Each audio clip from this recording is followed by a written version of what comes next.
Florida lawmakers have introduced a bill that would ban public schools from discussing sexual orientation and gender identity with kids that are there. Let's check this out. Florida lawmakers introduced a controversial bill that would restrict the discussion of sexual orientation and gender identity in classrooms with young students. The proposal is being slammed by LGBTQ rights activists who have dubbed it the Don't Say Gay bill.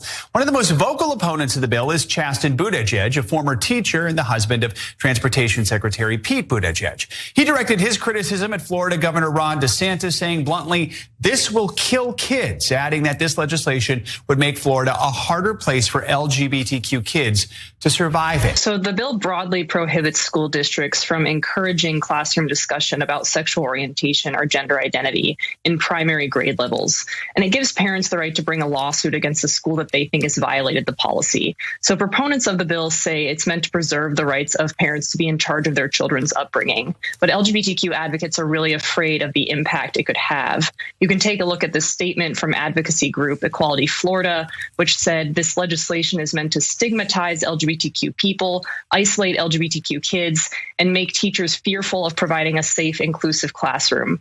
The existence of LGBTQ students and parents is not a taboo topic that has to be regulated by the Florida legislature. So there's a real fear on the part of advocates about this bill. So as pointed out, and with many other things when it comes to education and rules being limited in schools lately, for many folks who want to restrict knowledge and access to information. The thing is what about the parents of the kids who do want to discuss it? What about the families of those kids that would like to discuss it? What about those kids? What about if the kid can't speak to their parents? Which this is more from Chasten Buttigieg's tweet that video just pointed out. As they said, this will kill kids, and he pointed out at Ron DeSantis, you're purposefully making your state a harder place for LGBTQ kids to survive in. In a national survey, 42% of LGBTQ youth seriously considered attempting suicide last year. Now they can't talk to their teachers. So you know who talks about this type of stuff in schools? Kids. Whether it's derogatory, whether it's making fun of someone, whether it's not assuming something about someone and leads to a lot of bullying, or if someone does come out maybe to friends or maybe even a teacher, that's not always well accepted, what leads to these types of things like this numbers on suicides. We can't act like that doesn't happen. And many times because family rejects the kid, or then as I mentioned, bullying happens for the kid because of who they are. Now instead, we just want to keep them to themselves and bottle them up because it's harming who? Those kids who like to call them names and are angry at them for who they are because we've cultivated this culture of folks who think this way. Is that helpful to society? So again, this is the party that talks about what about the children, protect the children. What about the kids, unless they're gay? Yep. Is that the idea? I mean, and you're totally right about that. You know, this law presumes that there is something like a safe environment for LGBTQ kids to actually speak openly about their sexuality and their identity. Like, I'm sorry, where? Like. I think it is changing, but you bet that schools are not often a good place to talk about that. And yeah, there's tons of bullying. And so like to presume that like, oh, things are just great now and everyone just gets to openly talk about it. Yeah, we wish, but it's the same thing with critical race theory and the bill that they passed about how you can't talk about anything in public schools that might hurt the fifis of all people, mostly white people. Okay, let's stop talking about it. You know, like it's like there is no critical race theory in schools. There is a discussion of historic, like systemic racism, systems of oppression. Is that what you're talking about? Because no, like what are we doing here? And it is so sad that we're just enshrining a policy of bullying. Oh, we're just enshrining the status quo because you started to see a little bit of a cultural change. And let's be real, Jayar, this is not gonna hold. I mean, it could pass, but it's not gonna hold. I'm sorry, the tides of change are such. Kids are open these days, you know? They're pansexual, they're trans, they're talking about stuff. They're talking about what they like, what they don't like, what they wanna wear, what they don't wear. You can't stop that tide, I'm sorry. Yeah, when it comes to oppressive societies, you have to limit the reach that people have to information and exchanging ideas with each other. And we've reached that point. It's not gonna, you can't hold it back anymore. It's why certain, societies may try to suppress the internet or access to information, because people learn things and then their minds change based off of a greater level of knowledge that they have, and kids have it.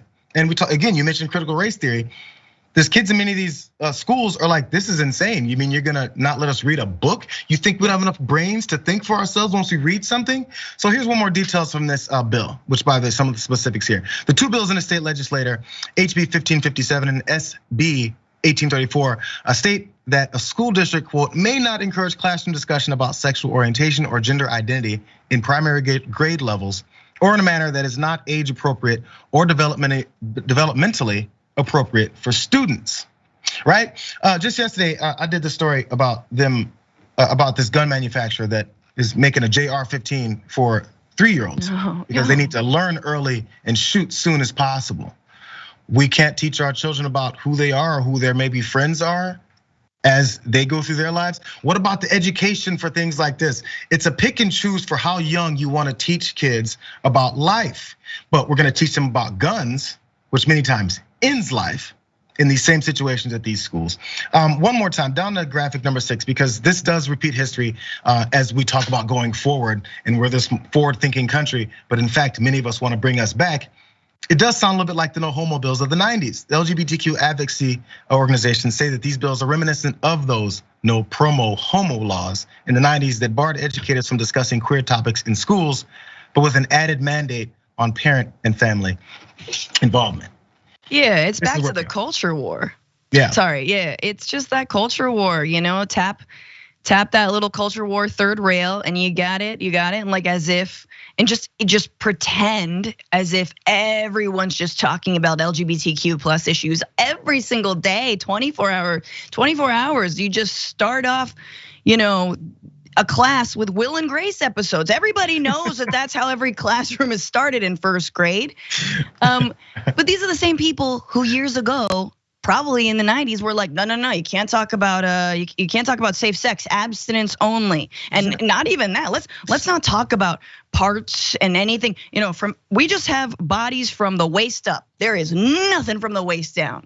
That is no-go zone. Like they don't want to talk about sexuality. I would love to know, how good is the sex ed in Florida right now? My guess is it's terrible. And I got sex ed in California many years ago, and it was bad here. So I can only imagine that Florida is like, if you see a gator coming, anyway, you're not gay, bye. Like, I don't know, like what are they teaching there? It's repressive lessons is what they teach. And by the way, a lack of education leads to ignorance, which leads to bad decision making once you are there. So if this is too young to learn about anything, what's the age when it begins? Because we don't like teaching adults, by the way. They don't want anyone to really know. They want us just kind of osmosis to happen and people just suddenly know what they're doing. That's why so many people, I think, have the issues that they have and don't understand each other. Men don't understand how women work. That's why there's these oppressive laws, again, as we mentioned, with anti-choice things. They just don't know how things work because they were never taught and they never wanted to be taught. A lack of education leads to a problem in our society.